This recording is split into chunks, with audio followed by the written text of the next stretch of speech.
Hey everyone, Kyle once again, and welcome back to the next episode review of Suicide Squad Isekai Episode 7. And I would say it was a great episode, I really enjoyed it. I mean, just like, from Peacemaker's brutality of torture alone was even so whacked. I mean, with the animation, especially when it does the close-up shots of the faces, this was like really great, and just Peacemaker, he's just off his rocker, Yeah, they want part of the plan though, but just up close of his face and just torturing, because the other elves, since they're being mind controlled, so they share a link, say how well he handled pain, right? So brutally tortures this one elf, and it sends the pain to all the other ones, But it was still a very enjoyable episode. I really enjoyed it, and if it's 10 episodes, fine by me though. But part of me has to think that has to be like a split core or season 2. Has to be, because I would really like to see more. I really do, because to me this is pretty much the best thing I've seen from DC in quite a long time. Pretty much. Because there had to be anime, but yes, but overall, yeah, still, if it's related, if it's DC, it's probably the best thing I've seen in quite a long time. Because I really enjoyed these characters, and especially when it's Harley and even Peacemaker, I've been liking, just with his brutality, just his lack of of remorse and stuff like that. But they get to their destination with they wanted to get to this fort that's the Thinker. The Thinker had risen up from that last episode when he rose up from that portal. They were trying to find a way to get in there, surrounded by elves. So they come up with a plan where Rick Flag, he does this direction, they all follow him, they all sneak in, while Deadshot's outside destroying like these statue heads to give the signal, right?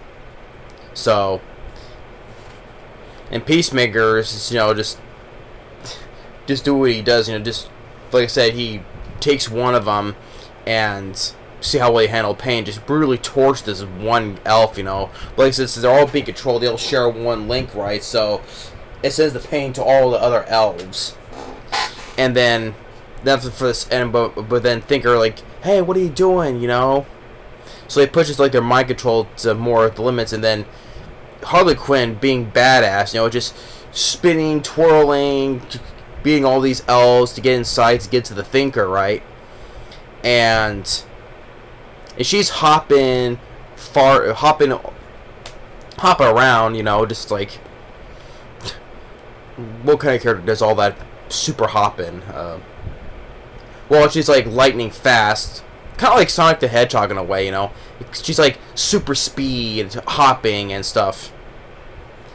And yeah, and then when she purposely gets hit just acting all crazy until he's distracting, throws her bat at him, gets him in the head, until he finally digs deep into her brain, into her mind, and we do see that, because a lot of us, how this episode opens is more flashbacks with her, between her and Joker, like how they're standing on a building, they're looking at this one bank, it seems to be impenetrable, so how they're gonna break in?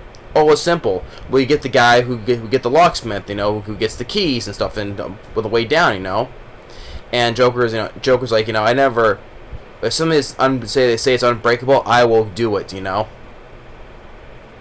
then we see the flashback of with Harley back when she was a normal person, back when she was Harleen Quinzel, when she was a normal person, the psychiatrist beforehand.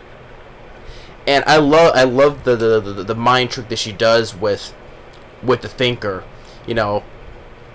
like seeing how Joker has her at chokehold before he dropped her in that vat of that substance, kind of like the same substance that made his skin pale white, kind of like that.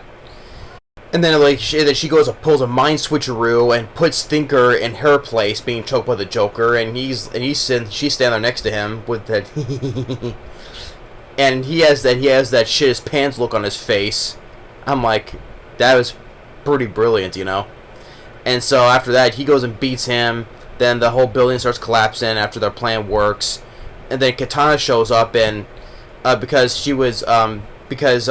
Clayface went in there disguised as Thinker, but it didn't fool her, I guess. And because he throws him because he's getting all sogged up because he's clay and he's in the water, right?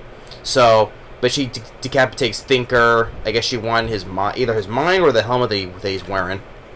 So, but then with a few minutes left, we get another fight, and I'm like, this has been really going on pretty some time, but we get another fight? Cool.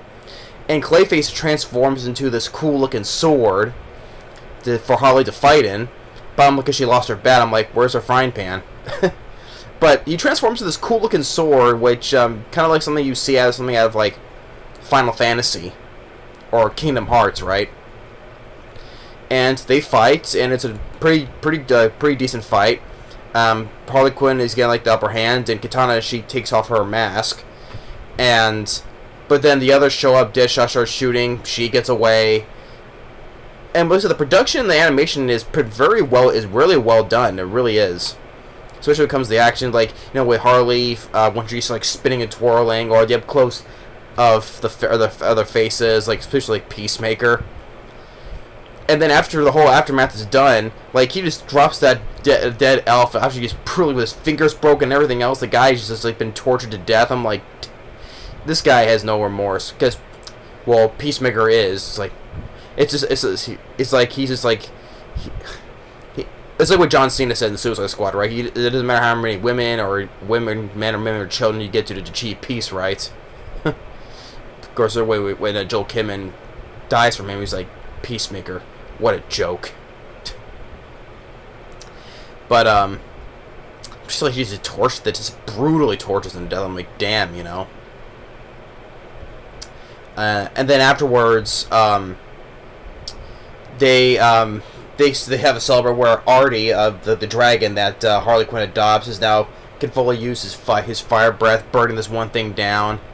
And then afterwards, back at the kingdom, Fiona, the princess, is talking with the right hand knight Cecil, who supports her, and two other guys reporting to the queen that it's over. The heroes did it. The criminals did it, and thinking that the princess thinks that mom will be pleased though, but no, she was dead wrong, because the queen is so upset, she orders them to be killed, and then because such this up close look at the queen's face, like, I'm like, this woman is a complete psycho.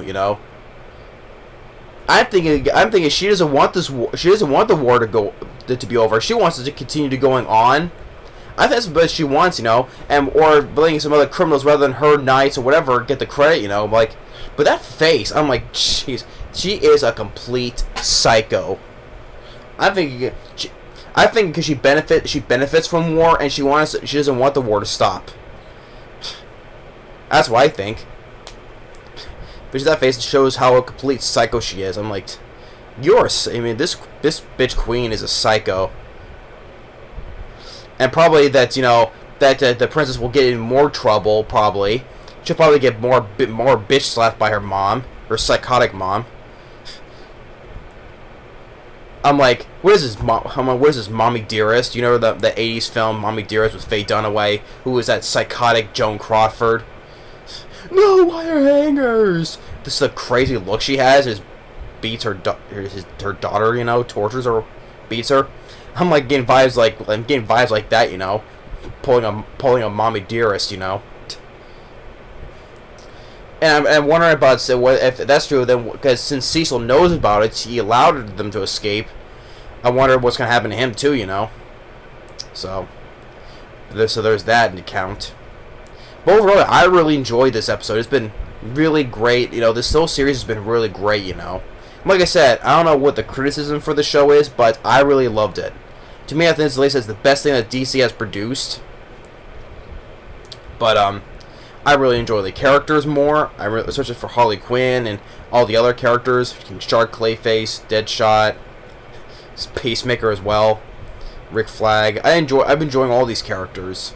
And it was nice to see with the flashbacks with Harley and Joker, and just her pulling the switcheroo in her when she's being in her mind, with the Thinker, and just Peacemaker just brutally torching that one elf. I'm like, jeez.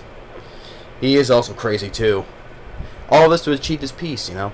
Yeah, but yeah, episode 7 was been really great. I loved it. So once again, 10 out of 10 episode. I really do.